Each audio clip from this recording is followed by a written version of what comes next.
Hello and thank you for joining me again. This is Manu from Japanese with Manu, and you're listening to another episode. This time we talk about giving and receiving presents and how to celebrate Christmas in Japan.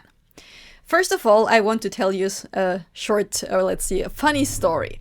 Some days ago, I was baking cookies with some Japanese friends, and there are several neighbors around here, and I went outside because there was a strange noise, and that's not really important, but like there was the neighbor, and I got the idea to offer her some of the cookies. So we made these gingerbread cookies, gingerbretto, we would say in Japanese. And when I went inside to give her the cookies, and I came back outside, she gave me this.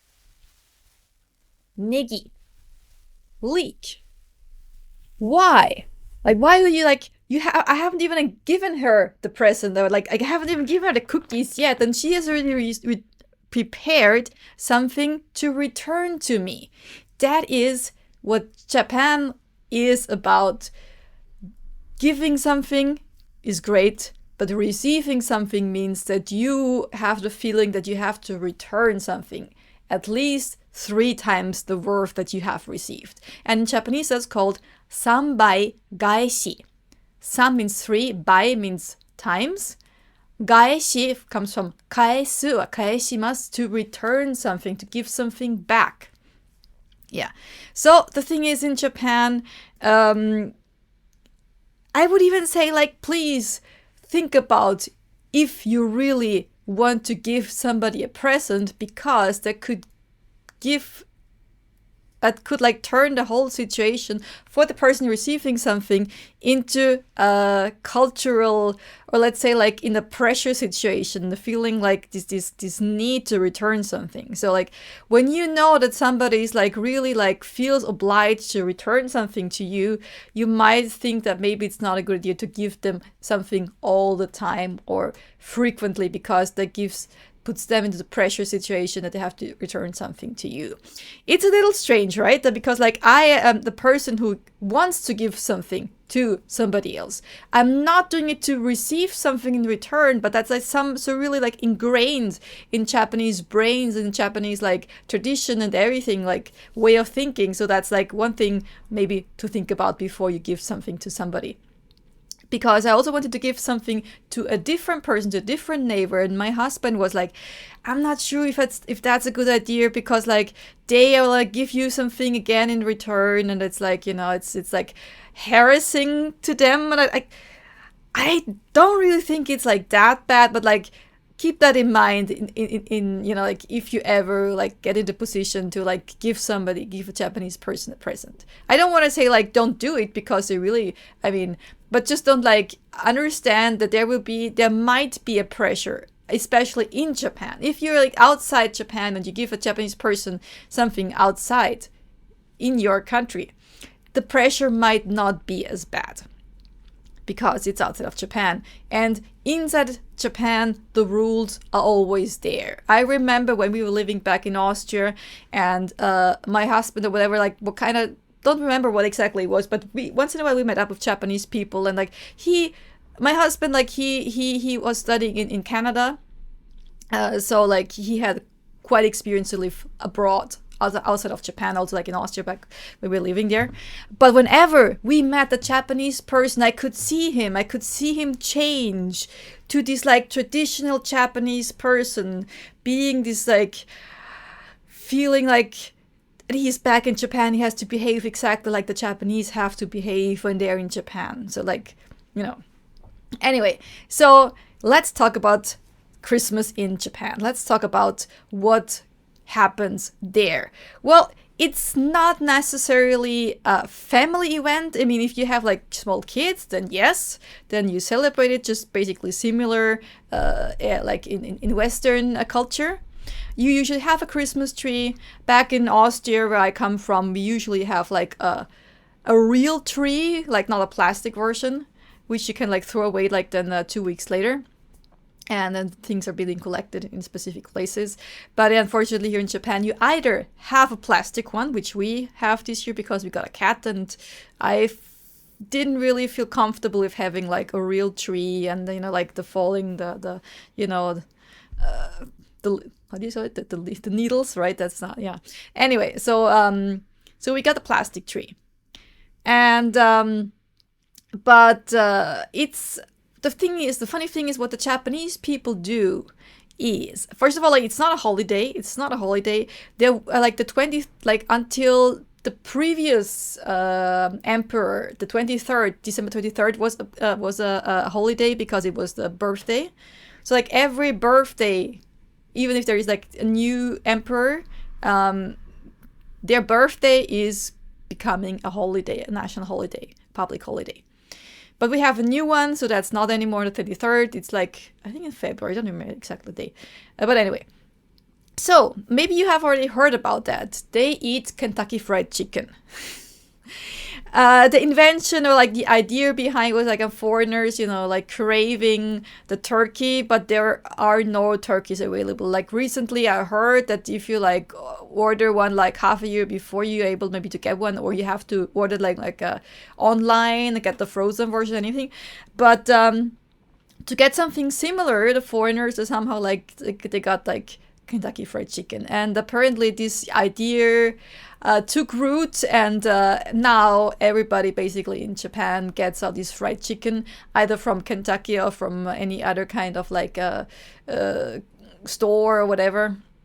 You have, of course, to like order them beforehand. You have to reserve them, otherwise you won't be able to get any. What else do? They also eat a Christmas tree. Not a Christmas tree. They eat a Christmas cake. I don't think they eat trees here. And anyway, so a traditional Japanese Christmas cake is a strawberry cake. And you usually either order it or you make it yourself. And this year I decided to make one myself. So that's what you're going to do tomorrow on the 24th. Yes.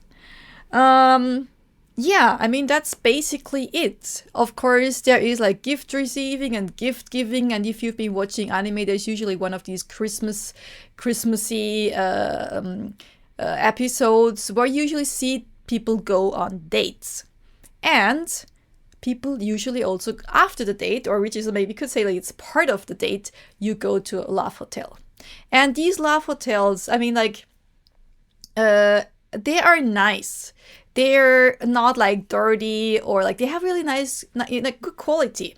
The bathtub is nice. You have like jacuzzi, and you have a big TV. And once in a while, usually you also have like a karaoke function, so you can like sing karaoke. You have like the microphones there, and also the karaoke machine and everything in the room, so you don't have to go anywhere.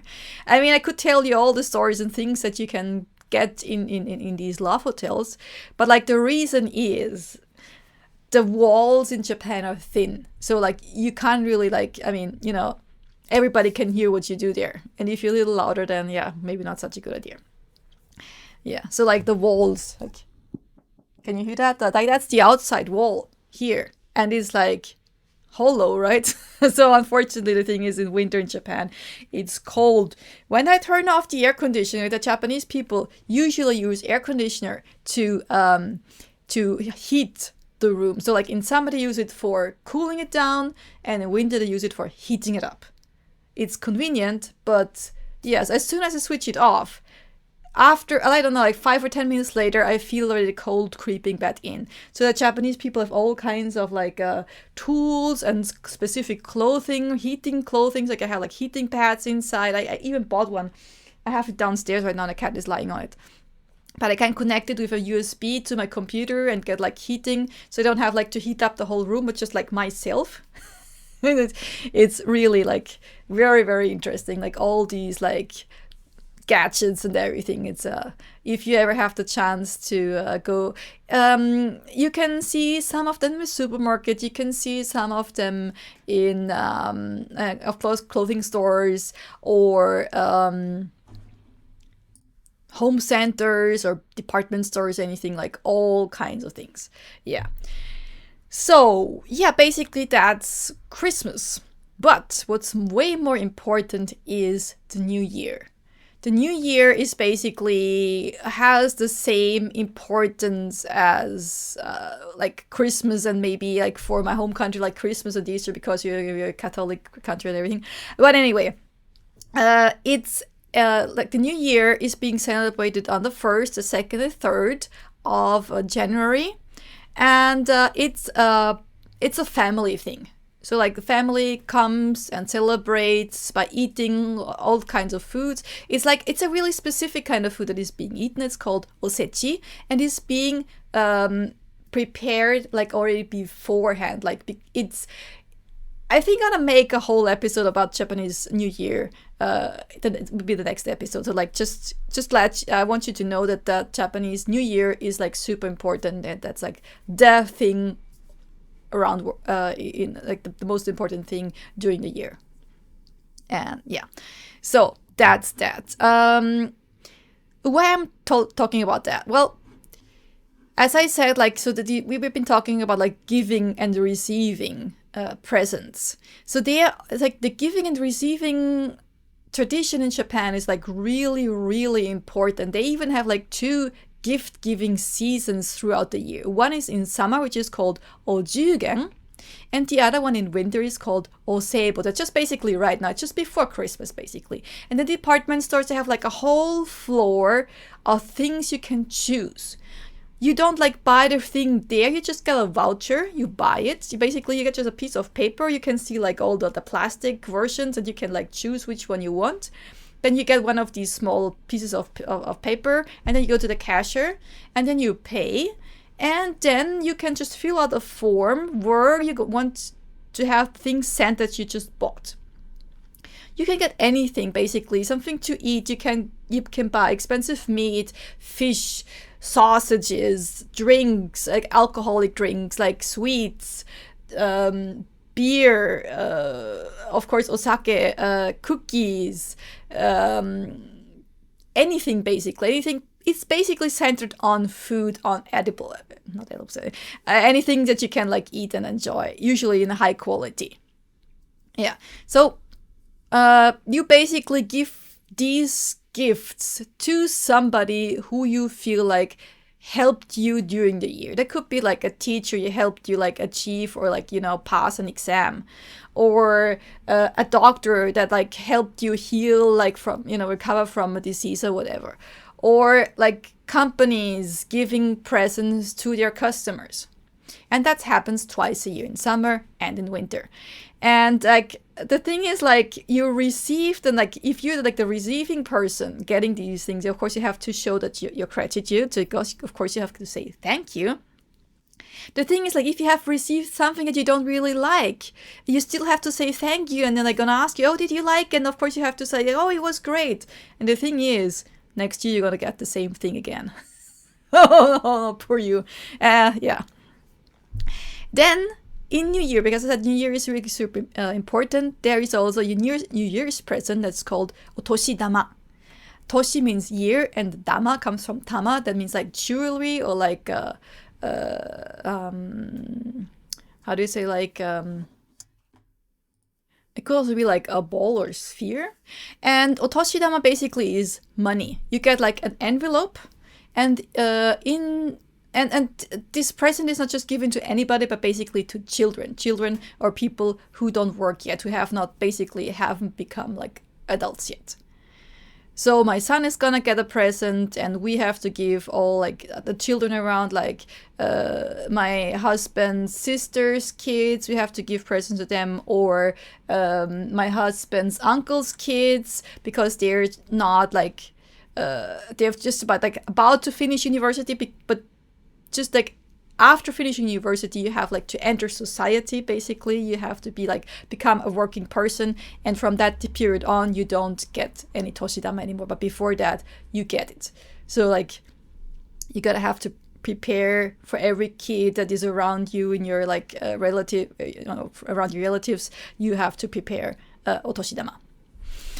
And there is also something which is called lucky bag. You call it fuku bukuro. So fuku means luck, and bukuro comes from fukuro, which is a bag. So it's a lucky bag. And these are bags that are being sold in the beginning of the new year, basically starting from the 2nd, because shops are usually closed on January 1st. Like for a long time, shops were closed until the 3rd. But recently, the last 5 or 10 years, since then, like shops are opening from the 2nd of January, and then like you can get all these lucky bags. And in these lucky bags, you don't really know what's in there. You're just being lucky. The thing is, what you receive is basically high quality, and if you were to buy it like with normal price, you would have to pay way more. But you just don't know what's in there. So maybe you get something which you don't really need. Yeah, so that's the lucky bags. And then people are really like aiming for these lucky bags. They're like standing in lines to be able to get one of these like really sought after lucky bags, right? Yeah. What else do I have here? Here were the words for Merry Christmas. That's in Japanese, merikuri. Merikuri. And usually it's abbreviated to merikuri. And wishing you a good new year. There are 2 different ways to say that. One is before the new year, you're gonna say yoi otoshi o. Yoi means good. Toshi, the year again. O in front makes it sound more polite. And the o basically refers to that there is something else, like half of the sentence is actually missing. It's like have a good year. So like the have is missing here. That's happens actually quite often that you just abbreviate things, like konnichiwa is actually also like an abbreviation. I think I told you about that before. Anyway, so that's what you say before the new year. When the new year is there, then you say akemashite omedetou gozaimasu. Akemashite omedetou gozaimasu. So the ake, this kanji here, basically has the kanji, the left part is day, and the right one is moon, or like day and sun, and the right part is moon. So if both moon and sun are shining, then it's bright. So this kanji means bright, but it actually also means to open the bright new year. And omedetou gozaimasu means congratulations. And then usually you add kotoshi mo yoroshiku onegai shimasu. Kotoshi, this year. Mo, also. Yoroshiku, good. Onegai shimasu, I beg you. So I beg you to be good also this year. So let's be nice to each other again, also this year. And this is being abbreviated again to akeome kotoyoro. So akeome from akemashite omedetou gozaimasu, and the kotoyoro is kotoshi mo yoroshiku onegai shimasu. Japanese people love to abbreviate things. All right, so now to the main point. Let's talk about giving and receiving in the Japanese language. So first word we need to learn is ageru. That means to give. That's the dictionary form or base form, the form that you use for friends. The more polite version is agemasu. Agemasu. It's a mas form, that's why it ends with mas. You usually use that if you want to sound more polite. You don't use it usually with friends. So let's talk about basic sentence structure in Japanese. I don't really know how much Japanese you already know, so just to be sure, give you like a really brief introduction to Japanese language. So the thing is, the verb is at the end. So tabemasu means to eat. Watashi is I. The wa afterwards, watashi wa, the wa is topic marker. It marks the topic, saying this is the topic of the sentence. Watashi is the topic. It's about I, about me. Then we have sushi, which of course means sushi. The wa is another particle referring to the object. The object means that the verb is being done to this object. So tabemasu, eat. What is eaten? Sushi. And the topic is usually the subject. So who does something? I do something. What do I do? Tabemasu. What do I eat? Sushi. Wa is the object marker. Wa is the topic marker, subject marker. Let's not say subject, but let's go for topic marker because there's a difference. And the verb at the end, tabemasu. Watashi wa sushi o 食べます。If you want to go really into detail and you're a complete beginner, then maybe it's a good idea to sign up either for my newsletter if you haven't done that already, or maybe even better, or maybe you can do both, sign up for my next Japanese challenge for beginners. It's like a 4-day online course with videos and live lessons with me. I'll post a link later in the comments. All right, so that's the base sentence structure in Japanese. Verb at the end. So we have already learned to give. あげる or あげます, depending on how polite you want to sound. And if I want to say, I still have the German version here. Don't worry about that. So the sentence we want to say is, I give a present. I give a present to mom. I give mom a present. However, when I ask one of my students how to say that in Japanese, they came up with the following sentence. 私はお母さんのプレゼントをあげます。Okay, so we have あげます. That's correct. To give. 私は in the beginning, so I'm the topic marker. I do the giving. 私は. Then we have the word お母さん, which means mom.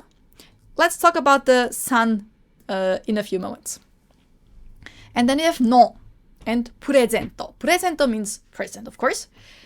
And the no is another particle. The no basically shows belonging, of. So, お母さんのプレゼント. The プレゼント, the word after the no is the important thing. So we talk about the present. The お母さん, so the word in front of the no, gives more detailed information. What or whose present? お母さんのプレゼント. Mom's present. So the thing is, お母さんのプレゼント could mean that it's a present for mom because it belongs to mom. I give it to her because I want to give it to her so that it belongs to her. But it could also mean that it's her present and it belongs to her, but she gives it to somebody else.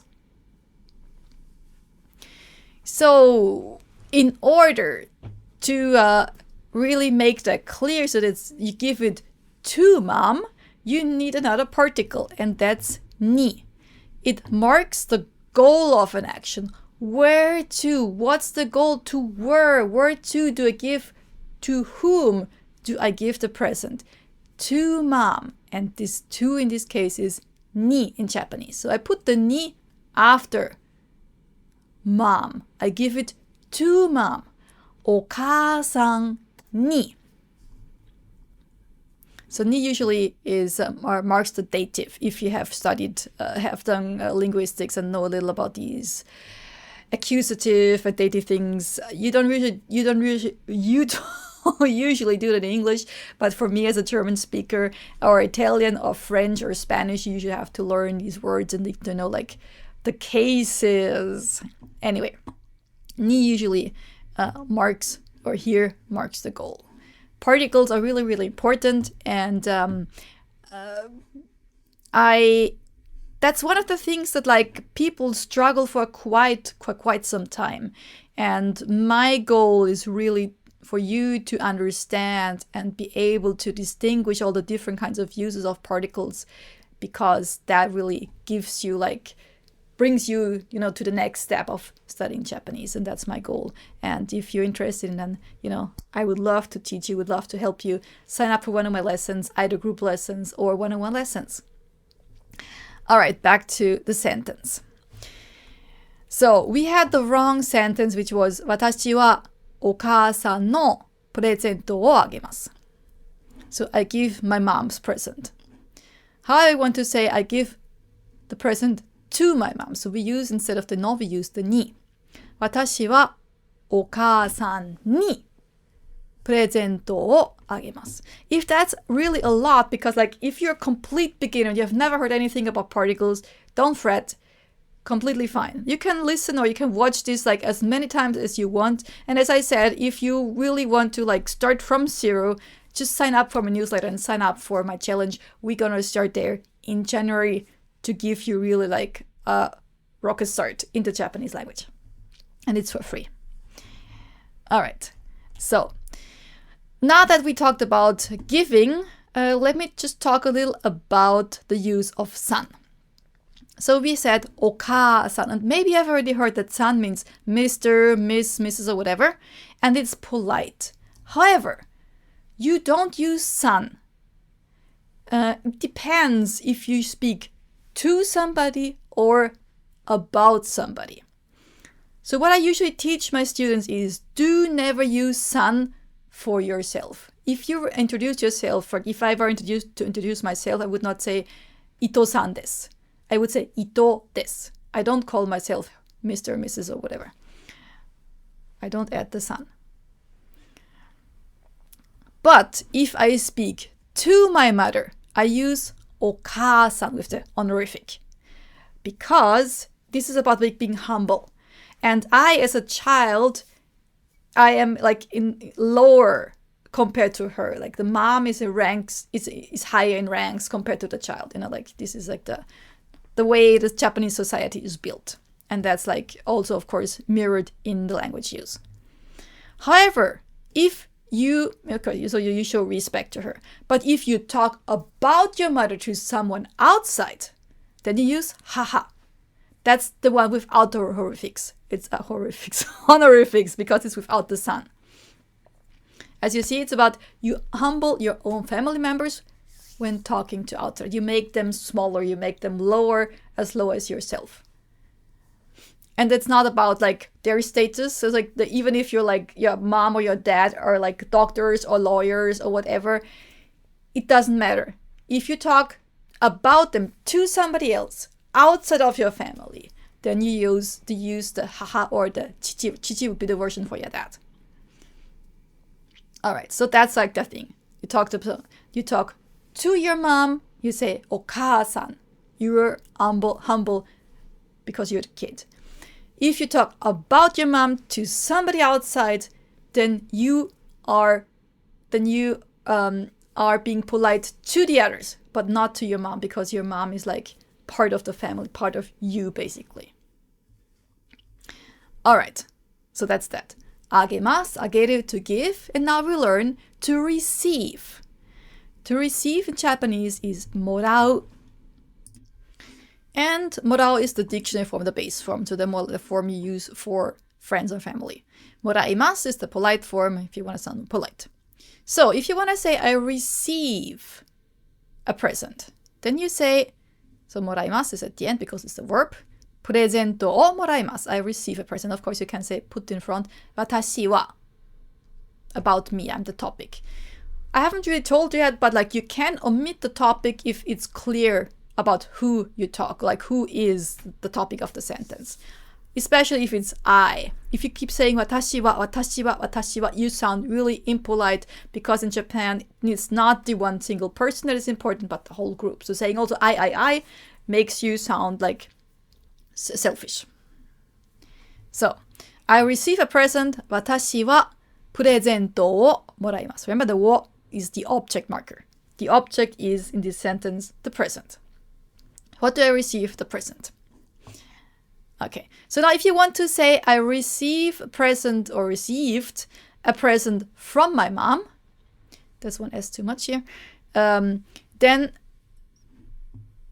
you will use the ni again. Remember, like oka-san ni agemasu, I gave it to mom. So like the goal of like, you know, like giving is mom, but the goal of receiving is not like I receive. I am already like, I am the active person, like I receive. So I cannot be the goal of the receiving. So like, it's actually the goal of giving. It's like the other way around, right? So if I say I give to mom, oka-san ni agemasu. But if I receive from mom, it's just like the other way around. And in this case, it's again the ni. Oka-san ni moraimashita. I got it from mom. It's a little strange, right? Like, because agemasu, like to, you give it to mom. And you cannot say I receive it to mom. But that's basically, if you were like to translate it word by word from Japanese to English, you would say like I receive it to mom. But in English, it's from. So instead of I would say to, I say from. But the meaning basically is here. Just like thinking about it like I receive, I give. And the other person, like the third person in the context who either gives or receives the present is marked by ni. If that's a little difficult to understand, you can also use the word kara. That means from. And from can be used either from a place or in terms of like time. Like from 5 to 6 or from Tokyo to Kyoto is both kara. Yeah, and now we replace the ni with kara. 私はお母さんからプレゼントをもらいました。I received a present from my mom. Yes. So I could, of course, you also say like, haha.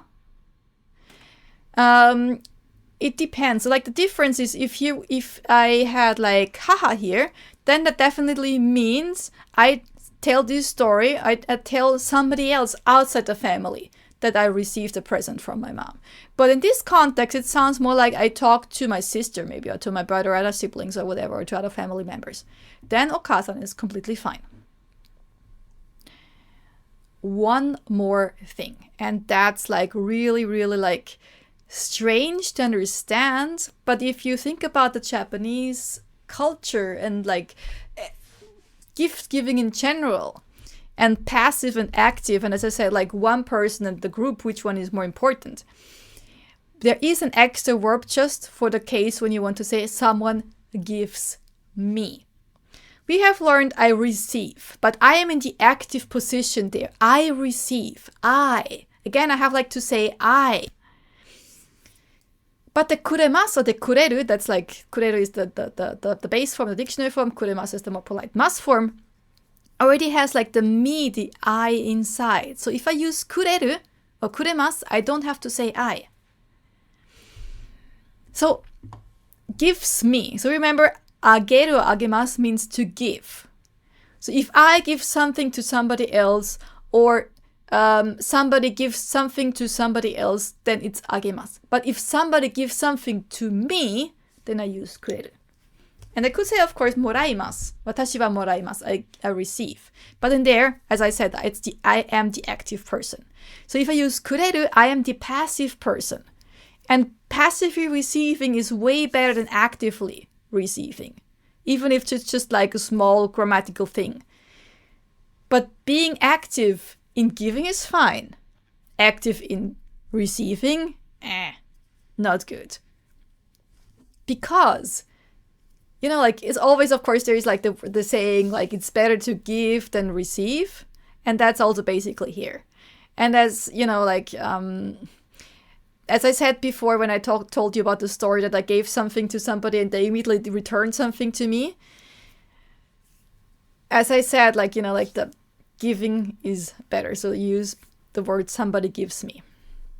All right, so the sentence. So kureru and kuremasu. So if instead of saying watashi wa okaasan ni presento o moraimashita, so like I received a present by my mom, I would actually say my mom gave me a present. And then if you say gave me, never say agemashita. It's always kuremashita or kuremasu. So, お母さんはプレゼントをくれました。My mom gave me a present. So actually, the watashi ni, like I'm the goal of the, you know, the kureru. I would not have to mention watashi ni because kuremasu already has the meaning of give me or gave me in there. So I don't have to say it, and not constantly having to say watashi is good in Japanese culture. So I would say お母さんはプレゼントをくれました. And that's a completely fine sentence. And that's how you usually say if somebody gave something to you or if you've received a present. Of course, once in a while you hear the moraimasu.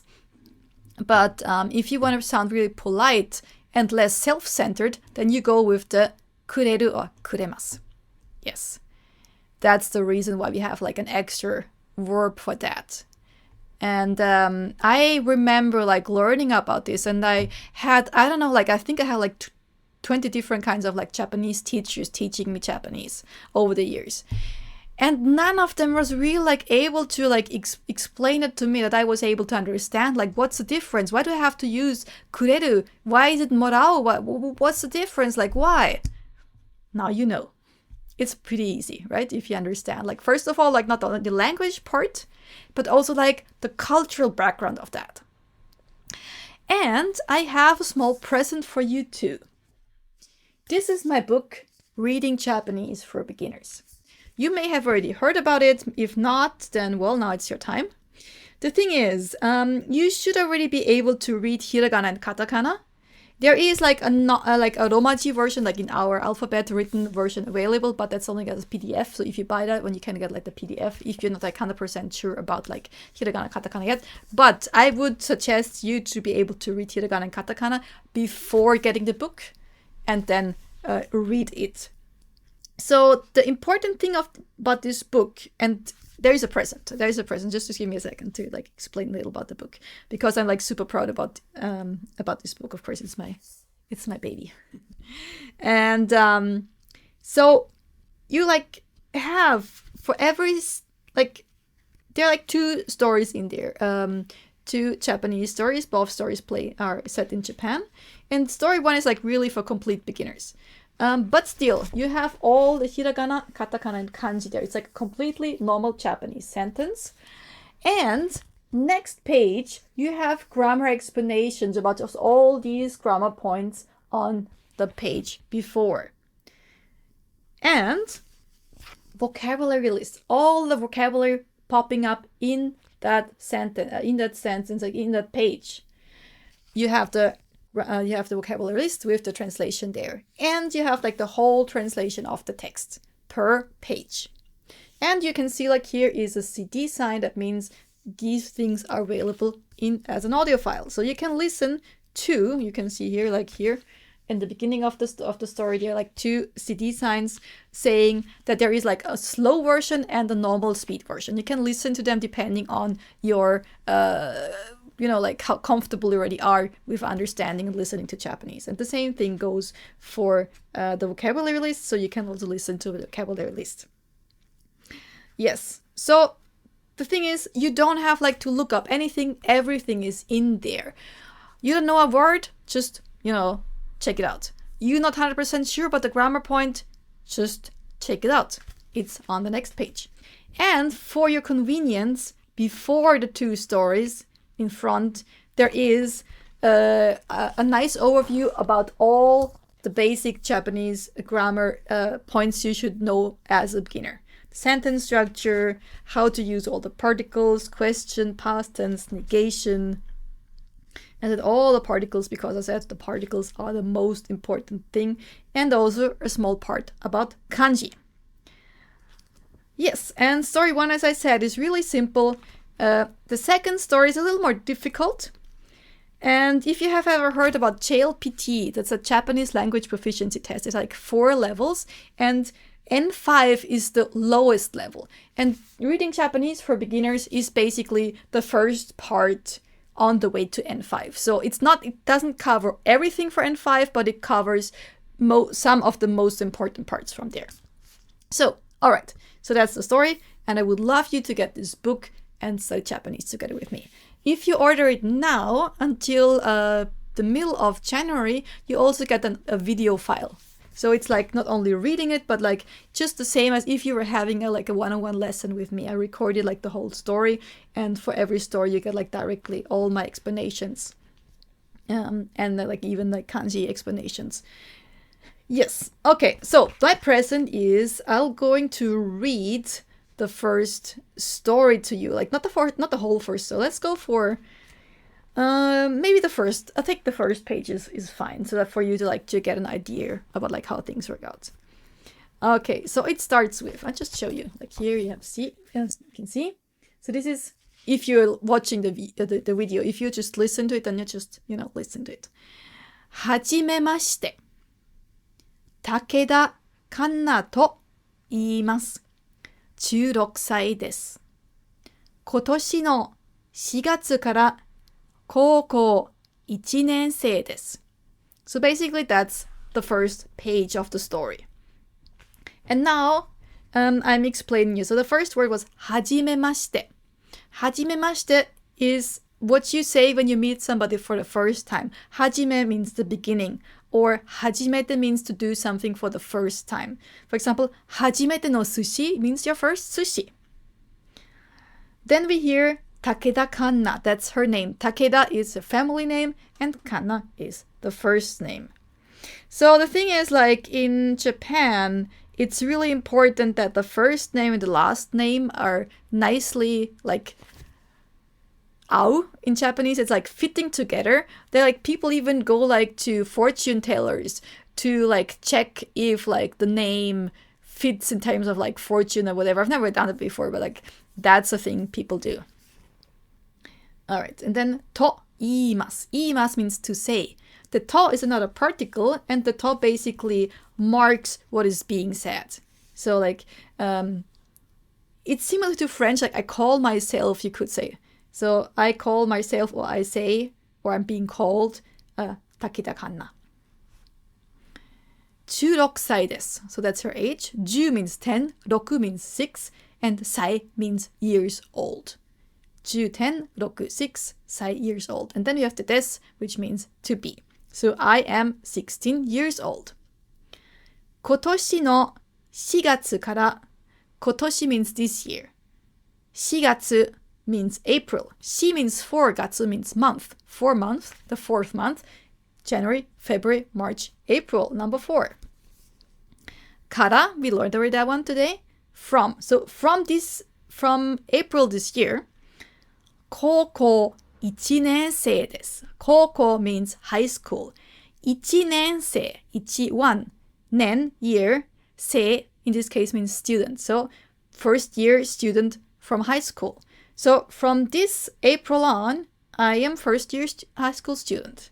Yay!